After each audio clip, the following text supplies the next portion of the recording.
오늘 예배 나오셔서 말씀 듣는 우리 성도들 한 분 한 분마다 말씀 가운데 큰 은혜가 있기를 축복합니다. 지방의 큰 도시에서 목회하시는 목사님 만났다가 들은 이야기입니다. 자기 교회에 교인 중에 발레를 하는 여학생이 있대요.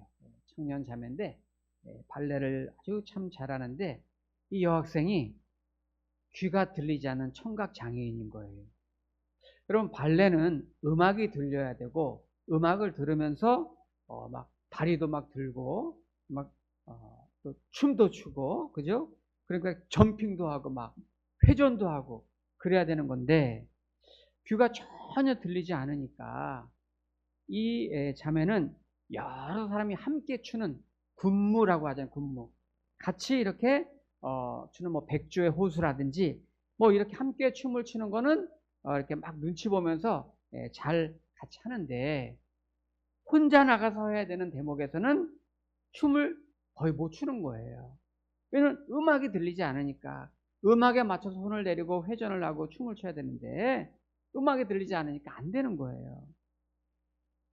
그러는 중에 이 자매가 아주 유명한 모 발레단에 이제 입단을 하기 위해서 오디션을 보고 테스트를 한다는 광고를 보고 내가 저 발레단에 들어가고 싶다. 그래서 테스트에 합격을 하려고 굉장히 열심히 노력을 하는 거예요. 얼마나 열심히 들어가는지 음악을 틀어놓고 또 막 영상 같은 거를 이렇게 보면서 계속 뭐 하루에 막 수십 시간을 막 연습을 하는 거예요. 음악은 틀어놔도 들리지 않으니까 영상을 보면서 이제 주로 했겠죠. 그렇게 하는데 문제는 그렇게 노력을 많이 해도 음악이 들리지 않으니까 테스트 오디션 할 때는 영상 보고 할 수 없잖아요. 음악 소리만 듣고 해야 되는데 그래서 음악이 끝날 때를 몰라가지고 자꾸 실수하는 거죠. 그런데 이 자매가 이제 남자친구가 있어가지고 남자친구한테 부탁을 한 거예요. 음악이 끝날 때 대략 내가 익혀놨으니까 음악이 끝날 때 끝났다는 사인을 해주면 내가 거기에 맞춰서 끝내겠다. 이렇게 해서 이제 남자친구 앞에서도 연습을 막 몇 번 했어요. 그리고 이제 오디션이 이제 다가와서 보는 날 그 남자친구가 이제 오디션 보는데 심사위원이 있고 그 뒤에 멀리 이제 앉아 있는 거죠. 그리고 이제 이 자매가 막 회전도 하고 막 춤도 추고 막 다리도 들고 막 이렇게 하는 거죠. 근데 그 남자친구가 음악이 끝날 때 사인을 해주기로 했는데 그 자기 여자친구의 이 발레가 너무 아름다우니까 거기에 빠져가지고 끝날 때 이 사인을 안 해준 거예요, 이 남자친구가. 네.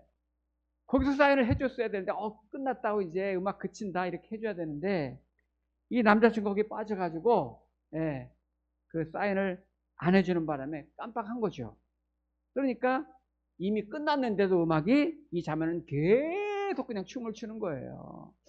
끝날 때 됐는데 이러면서 심사위원들이 이 사람은 보니까 실력은 있는 것 같은데 음악에 맞춰서는 춤을 추지 못하는구나.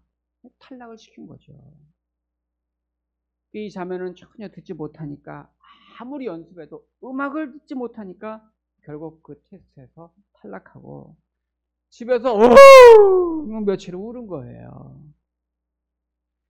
그 남자친구를 똑똑한 사람을 좀 세워야 되는데 그걸 모르는 친구가 그냥 거기서 태어나가지고 그 스탑 사인을 못 해가지고 나중에 그런데 하나님께서 이 자매가 믿음 생활 잘해요. 불쌍히 여기셔서 그 다음 해에 발레리나로 뽑혀가지고 입단을 하고 지금 아주 그 지방에서는 유명한 발레리나가 됐대요.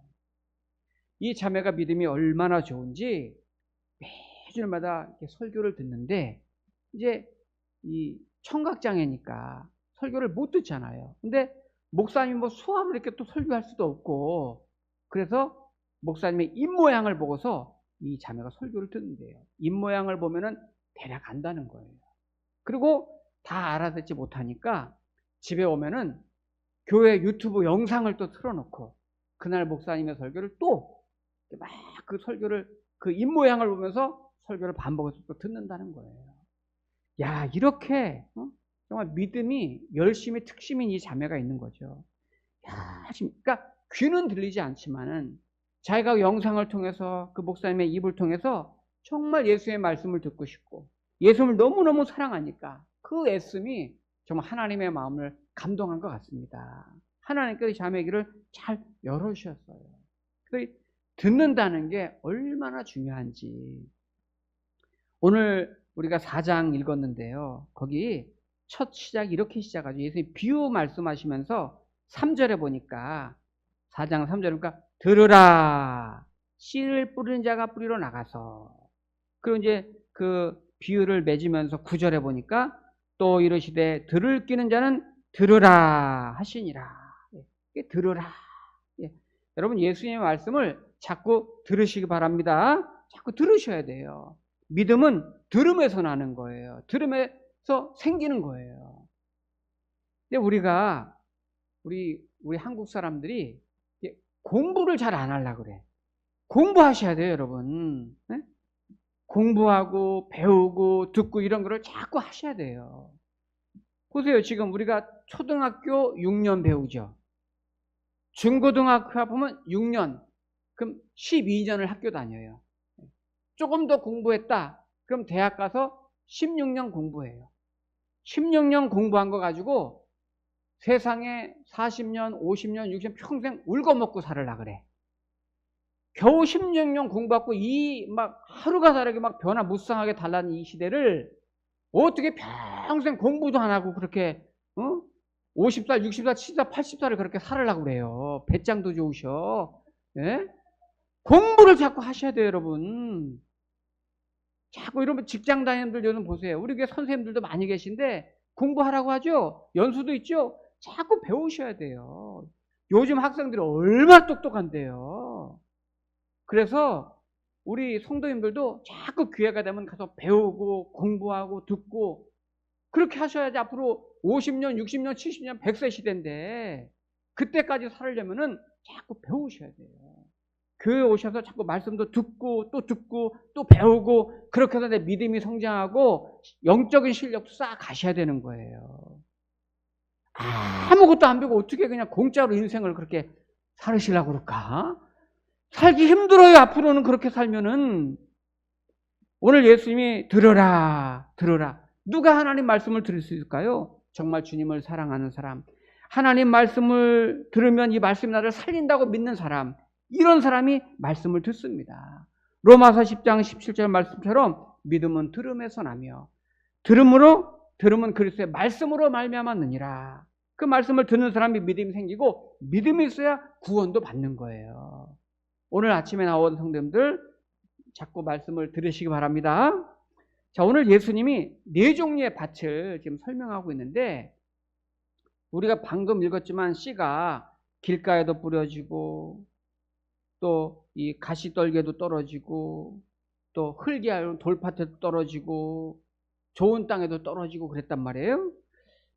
이제 우리나라는 농부가 이제 씨를 뿌릴 때 밭을 미리 갈잖아요. 밭을 이렇게 다 갈아가지고 다 이렇게 막 큰 돌 있으면 막 골라내고 잡초가 뽑아내고 이러면서 밭을 딱 간 다음에 가면서 다 이렇게 씨를 뿌리잖아요. 근데 여기 고대 이 팔레스타인 이 중동 사람들은 그렇게 안 했어요. 흙이 워낙 토양이 거칠고 불특정하니까 그냥 밭 안 갈아요. 그냥 대충 그냥 뿌려. 그냥 막 대충 이제 흙 뿌리고 다니는 거야. 그냥 이렇게. 그러니까 그 뿌린 다음에 그 다음에 대략 이렇게 갈아요. 그러니까 그 흙이 뿌린 씨앗이 어떨 때는 저기 막 길가에다 뿌려지기도 하고 어떨 때는 돌밭에 뿌려지기도 하고 어떨 때는 가시떨기밭에 뿌려지기도 하고 그래서 이 비유가 그렇게 나온 거예요. 밭을 간 다음에 뿌려야 되는데 갈지 않고 그냥 토양에다가 그냥 뿌려대니까. 그래서 오늘 그렇게 4종류의 밭이 있다 이러면서 예수님이 비유를 설명하시는 거예요. 자, 그 비유를 설명하는 거를 우리 보겠습니다. 거기 이제 14절에 보니까 일단 뿌리는 자는 말씀을 뿌리는 것이라. 네, 지금 씨를 뿌리는데 씨앗이 말씀이란 뜻이죠. 네, 씨앗은 말씀입니다. 말씀을 뿌린다 이렇게 말씀하시면 첫 번째 밭이 길가밭이죠. 15절 보니까 말씀이 길가에 뿌려졌다는 것은 이들을 가리킴이니 곧 말씀을 들었을 때에 사탄이 즉시 와서 그들에게 뿌려진 말씀을 빼앗는 것이요. 네. 말씀을 이렇게 길가에 뿌려서 말씀을 들어요. 지금 이렇게 앉아서 우리처럼 듣는데 길가는 마음밭이 단단하죠. 사람들이 걸어 다니니까. 단단한 밭이란 말이에요. 이런 상태에서 말씀을 듣다 보니까 우리가 귀가 있어 듣기는 듣는데 사탄이 그 말씀을 뺏어가 버린대요. 그러니까 말씀을 들어도 나는 아무런 느낌이 없지요. 말씀을 듣기는 듣는데 느낌이 없다는 말은 뭐냐면 하나님 말씀 듣는 거에 관심이 없는 성도들이 있단 말이에요. 이런 분들은 구원을 받지 못하죠. 왜냐하면 사탄이 말씀을 바로바로 빼앗아가 버리니까. 주로 이런 분들이 어떤 분들이냐면 교회에 오시면 주무시는 분들이 이런 분들 많아요. 네. 저는 근데 주무셔도 괜찮아요. 왜냐하면 저는 개인적으로 주무시는 분들도 대단한 신앙이라고 생각해요. 왜냐하면 내가 자더라도 교회에서 잔다. 이 보통 믿음이 아니에요, 이것도. 난 자더라도 교회에서 잔다. 네. 이게 참 대단한 것 같아요. 네. 그리고 여기 이제 이 길가에 뿌려진 단단한 마음밭에 뿌려졌다는 거는 예배를 드릴 때 말씀을 집중해서 잘 듣고 깨달아야 되는데 그렇지 않고 별 5만 가지 생각을 다 하는 거예요. 그러니까 설교 시간에 별 5만 가지 생각을 다 하는 분들이 계세요. 네. 그러니까 길 것 같이 단단한 마음밭을 가진 분들이에요. 사탄이 말씀을 자꾸 뺏어가는 거죠. 몸은 예배당에 앉아있고 말씀을 듣는 것처럼 보이지만 전혀 관심이 없어요. 교회 오면 주보 교정하고 있고 오늘 식사 메뉴가 뭐지? 그러고 예배 끝나고 내가 누구 만나야 되는데 집에 가스불을 끄고 왔던가? 오늘 목사님 설교 이렇게 기냐? 이렇게 짧으냐? 온갖 잡세가 다 날아드는 거죠. 그래서 오늘 마가복음에는 사탄이 마음에 그 씨를 뺏어간다고 그랬는데 똑같은 내용이 마태복음에는 온갖 새가 와서 쪼아먹는다. 이렇게 비유를 했어요. 자, 그러면 두 번째 밭은 어떤 밭인가? 16절 보겠습니다. 예수님이 해석하는 거죠. 또 이와 같이 돌밭에 뿌려졌다는 것은 이들을 가리킴이니 곧 말씀을 들을 때에 즉시 기쁨으로 받으나 그 속에 뿌리가 없어 잠깐 견디다가 말씀으로 인하여 환난이나 박해가 일어나는 때에는 곧 넘어지는 자요. 네, 이런 분들은 설교를 들을 때 은혜도 받는다고 그랬죠. 감동도 받고 막 기쁨도 있고. 네. 그런데 내 삶에 시련이 오고 환난이 오고 박해가 오고 어려움이 오면 그 받았던 은혜가 바람과 함께 사라지는 거예요. 이 당시로 비유하자면 예수 믿는 사람들 붙잡아 놓고 너 로마 황제 숭배할래? 오늘 여기서 화형당할래? 이러는 거죠. 로마 황제 숭배할래? 여기서 화형당할래? 이럴 때 연약한 사람들은 저 로마 황제 숭배할래요. 이러는 거죠. 하나님의 말씀을 들으면서 감동을 받고 은혜를 받고 막 기쁨이 충만했던 거는 다 사라져 버리는 거죠.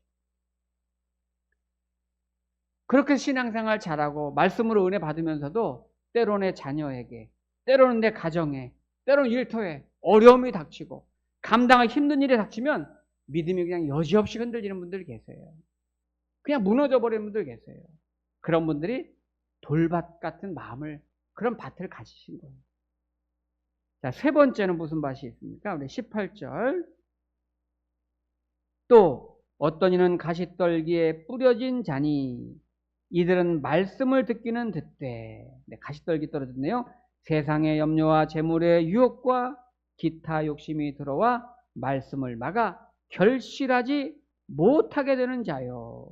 네, 그러니까 말씀을 듣기는 이분도 잘 듣는데 세상에 염려가 생길 때 무엇을 먹을까, 무엇을 마실까, 무엇을 입을까, 내가 먹고 사는 거 걱정되고, 내가 은퇴 후에는 어떻게 살지, 뭐 이런 걱정하고, 우리 아이들이 이거 공부해서 이번 대학 가야 되는데, 취직해야 되는데, 늘 이런 걱정하고, 특히 재물의 유혹에 많이 넘어져요. 재물의 유혹에. 돈이 있어야 되는데, 이 돈이 요새 있어야 되는데 돈을 없어서 어떡하나. 보이지 않는 하나님의 나라에는 관심이 없고 보이는 이 세상 나라에 당장 모든 게 빠져 있어요. 하나님보다 돈에 더 관심이 많으니까 그런 걱정하느라고 하나님의 말씀을 듣기는 듣지만 아무런 결실을 못하는 자요. 아무런 열매를 맺지 못해요. 그러니까 그냥 종교 생활하고 있는 거죠. 그냥 종교 생활. 참 안타깝죠. 그런데 마지막 좋은 땅 이야기가 나옵니다. 20절 보니까 좋은 땅에 뿌려졌다는 것은 곧 말씀을 듣고 받아 30배나 60배나 100배 결실을 하는 자니라. 오늘 말씀 듣는 분들은 좋은 땅에 뿌려져서 30배, 60배, 100배 결실하기를 축복합니다. 아멘. 자, 그런데 여기 가만히 보니까요. 어떻게 하면 내가 30배, 60배, 100배 좋은 땅인가? 다시 한번 20절 보면은 좋은 땅에 뿌려졌다는 것은 곧 말씀을 듣고 받았어요. 30배나 60배나 100배 결실을 하는 자니라. 그러니까 여기를 보면은 말씀을 듣는 것 자체가 좋은 땅은 아닙니다. 좋은 땅 자세히 보면 말씀을 듣고 받아야 좋은 땅을 했어요. 받아야. 그러면 받으면 30배, 60배, 100배 결실하는데 여기서 받는다는 게 뭘까? 받는다는 게 뭐? 듣는 거랑 또 다른 개념이네요. 그죠? 듣고 받는다 그랬으니까. 그래서 오늘 이 본문이랑 똑같은 내용이 누가복음 8장에도 있는데 거긴 조금 더 디테일하게 소개를 하고 있어요. 받는다는 의미를. 우리 누가복음 8장을 찾아보겠습니다. 자, 마가복음에서 조금 뒤로 가면 그 다음이 누가복음입니다. 다 함께 찾아가 보세요. 누가복음 8장.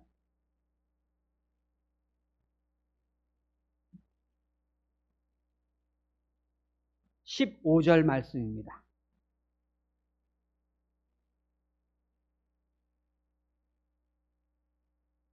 네, 같은 내용인데 누가는 좀 더 세밀하게 거기 기록을 했죠. 자, 누가복음 8장 15절 우리 같이 읽어보겠습니다. 시작. 좋은 땅에 있다는 것은 착하고 좋은 마음으로 말씀을 듣고 지키어 인내로 결실하는 자니라. 아멘. 그렇습니다. 일단 듣는 자세가 착하고 좋은 마음으로 말씀을 들어요. 그죠? 사모하는 마음으로 말씀을 들어요. 그리고 지키어 인내로 결실하는 자니라. 그러니까 좋은 땅에서 내가 30배, 60배, 100배 결실하려면 일단 말씀을 사모하는 마음으로 잘 듣고 그 말씀을 내가 끝까지 지키어 인내로 결실하는 자. 지키어 인내로. 그러니까 우리가 이 세상에 어떤 것보다 하나님 말씀이 귀한 줄 알고 내가 이 말씀을 끝까지 추수 때까지 열매 맺기까지 견뎌내고 지켜내고 인내할 때 이 말씀이 나에게 결실을 맺게 한다는 거예요. 저는 참 가끔 음악을 듣는데 불가사의한 음악 중에 하나가 여러분 베토벤의 9번 교향곡이죠. 예, 그 유명한 9번 교향곡. 근데 이 9번 교향곡은 들으니까 베토벤이 완전히 청력을 잃었을 때, 청력을 잃은 상태에서 이 음악을 전혀 음악을 들을 수 없는데 이 교향곡 음악을 작곡했다는 거예요. 아니 음악을 듣지 못하는데 어떻게 했을까요? 자신의 어떤 이제 그 영감을 사용해 가지고 그 웅장한 9번 교향곡을 작곡했는데 자신이 그렇게 원하던 이 합창 교향곡을 거기다 넣어 가지고 그러니까 처음에 여러분 들어보신 분들은 알지만은 9번 교향곡 시작될 때 오케스트라 시작될 때 무슨 깅깅깅깅 뭐 이렇게 시작을 해요. 처음에는. 그죠? 예. 그런데 이게 나중에는 합창이랑 오케스트라랑 이게 만나면서 얼마나 이 삶의 환희와 기쁨과 막 그 뜨거운 그런 노래로 막 발전을 하게 되잖아요. 그러니까 베토벤은 본인이 자신의 음악이 연주되는 것을 본인이 들을 수는 없었어요. 들을 수는 없었지만 수많은 관중들이 자신의 그 음악에 막 천재성에 놀라가지고 환호하고 기뻐하고 그런 큰 결실을 본인이 보게 된 거예요. 그의 인내로 끝까지 견뎌내면서 그 풍성한 열매를 그가 거둔 거죠. 사실 오늘 비유의 초점은 사람의 마음밭은 길가밭이 있고 돌밭이 있고 가시밭이 있고 좋은 땅이 있다. 이렇게 네 분류로 나눈다. 여기에 초점이 있는 게 아니에요. 오늘 사실은 어떤 성도든지 살다 보면 돌밭일 때가 있고, 어떨 때는 가시밭일 때가 있고, 어떨 때는 길가밭일 때가 있고, 이런 네 종류의 밭을 사실 다양하게 경험할 때가 우리에게 있어요. 이제 보편적으로는 처음에 교회 나오면은 길가밭일 때가 있지요. 마음이 단단하고 닫혀 있어요. 그 단단하고 닫혀 있으니까 하나님의 말씀이 앞에서 선포돼도 귀에 잘 들리지 않아요. 익숙하지도 않고. 말씀이 씨앗처럼 뿌려는 지는데 깨닫지 못하고, 그래서 말씀이 지루하기도 하고 의미 없이 돌아가는 때가 있지요. 그러다가 이 돌밭 같은 마음으로 변화되기도 하지요. 말씀을 들으면서 조금씩 깨달아지고 알아듣기도 하고 이해되기도 하고 재밌네 하면서 막 은혜도 받고 기쁨도 생기고 그럴 때가 있단 말이에요. 그런데 그것도 또 잠시 흔들리고 돌밭이니까 뿌리를 깊이 내리지 못해서 금방 넘어질 때가 있어요. 근데 그게 또 계속되는 것이 아니라 어느 날 마음이 변화되면서 또 말씀의 은혜를 받고 그 말씀이 막 믿어지고 참 신기하게 그 말씀이 재밌고 막 듣고 싶고 이러면서 말씀을 쭉쭉 빨아들인단 말이에요. 그러는 중에 또 삶이 고단하고 막 어려운 일이 생기고 막 걱정거리가 생기면 금방 지치고 또 흔들리고 그래도 신앙보단 돈이 좋은 것 같고 자꾸 세상 쫓아다니고 싶고 이러면서 또 넘어지기도 하고 유혹에 쓰러지기도 하고 우리 믿음 생활이 이런 시기들이 있다 그 말이에요. 그러는 중에 늘 그렇게 돌아다니는 것이 아니라 어느 순간이 되면 믿음은 들으면서 난다고 믿음이 막 생기기 시작해요. 그러니까 믿음이 나를 견고하게 붙잡아 주시는 때가 있단 말이에요.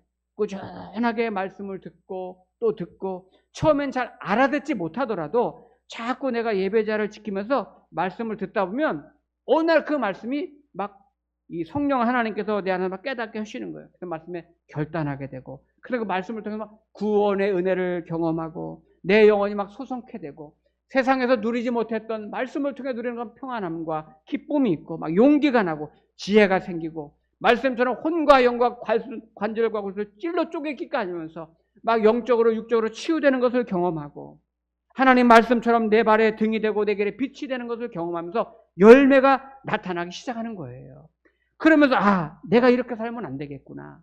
내가 주님을 위해서 살아야 되겠구나. 나도 뭔가 하나님의 영광을 위해서 나도 뭔가 이 세상을 위해서 나도 뭔가 선교도 하고 싶고 봉사도 하고 싶고 헌신하고 싶고 전도도 하고 싶고 나도 뭔가 누군가를 섬기고 싶은 그런 마음으로 30배, 60배, 100배의 열매를 맺어가는 거예요. 그런데 우리가 이 대목에서 정말 은혜가 되는 게 있어요. 정말 은혜가 되는 게 있어요. 그게 뭐냐면 중요한 결론입니다. 여러분 어떻게 길가 같았던 밭이 좋은 밭이 될 수 있을까? 어떻게 가시떨기가 가득했던 그 밭이 어떻게 돌밭이 어떻게 좋은 땅이 될 수 있을까? 어떻게 될 수 있을까요? 씨는 분명히 문제가 없어요. 씨는. 그죠? 씨는 하나님의 말씀입니다. 씨는 문제가 없어요. 결국 땅의 문제예요. 토지. 땅에 돌밭이나 가시밭이나 이 땅이 문제인데 이 땅이 어떻게 좋은 땅이 되느냐, 좋은 밭이 되느냐, 이게 문제인데요.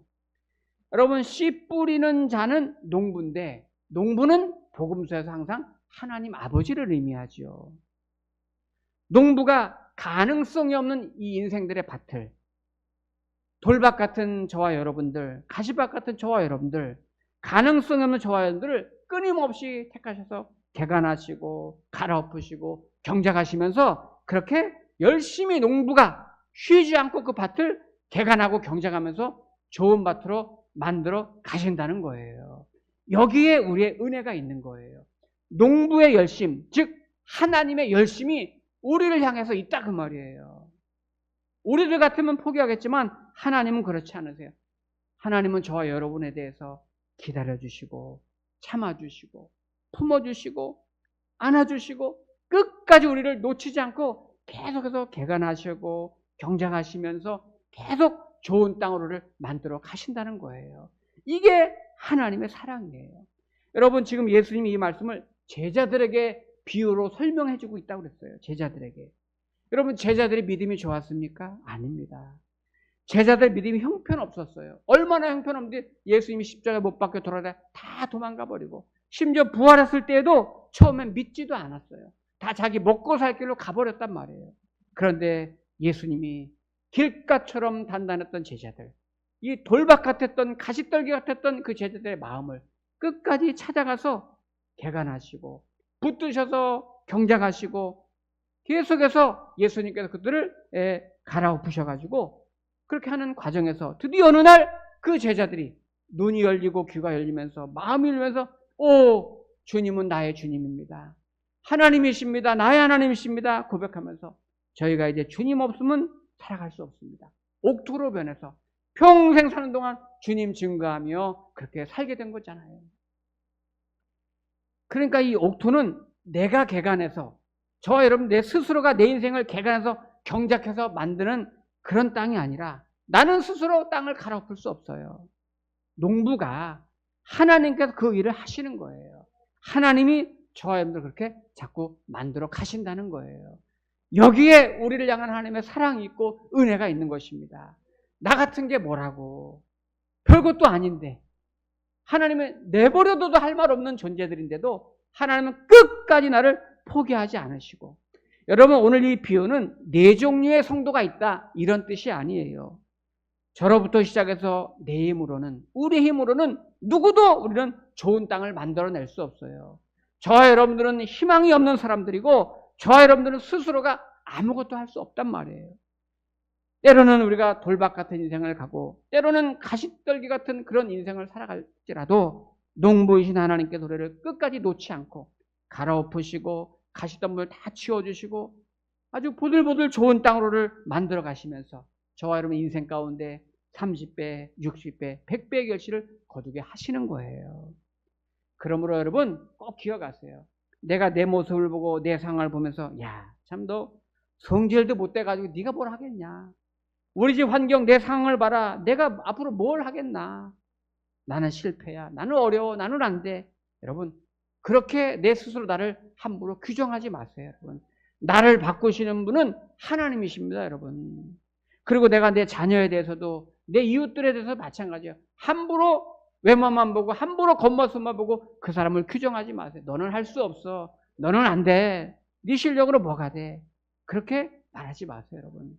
하나님이 나를 사랑하시고 나를 사랑하는 하나님께 내가 신뢰하고 있다면 주님이 끝까지 주님을 믿고 기다리면 주님께서 나를 끝까지 붙드시고 결실하게 하실 걸 여러분 믿으시기 바랍니다. 그런 의미에서 여러분 저는 오늘 이렇게 예배당에 나오셔서 예배드리는 우리 성도님들 한 분 한 분은 이미 말씀이 뿌려진 분들이에요. 그죠? 여러분 마음밭에 하나님의 씨앗이 뿌려진 분들입니다. 혹시 이 중에는 지금 잠깐 돌봐신 분도 계시고 길가봐신 있을 수 있어요. 그러나 걱정하지 마세요. 주님 안에 내가 머물러 있는 한, 주님의 울타리 안에 내가 들어와 있는 한 주님은 언제든지 저와를 붙들고 좋은 땅으로 개간해 가시는 거예요. 때로는 답답하고 때로는 힘들고 일이 제대로 안 되는 것 같이 정말 그런 어려운 상황이 있을지라도 미리 아무것도 염려하지 마시기 바랍니다. 주님을 신뢰해서 내 인생의 주도권을 하나님께 맡기세요. 어차피 나는 못해요. 하나님께 맡기면 하나님 나 좀 도와주세요. 하나님 요즘 내가 힘듭니다. 날 좀 인도해 주세요. 그렇게 기도하시면 우리의 농부가 되신 하나님께서, 우리를 사랑하신 하나님께서 우리의 인생 끝에는 반드시 아름다운 땅으로 30배, 60배, 100배의 결실을 거두게 하시는 좋으신 하나님을 여러분 만나게 될 줄로 믿습니다. 네, 기도하겠습니다.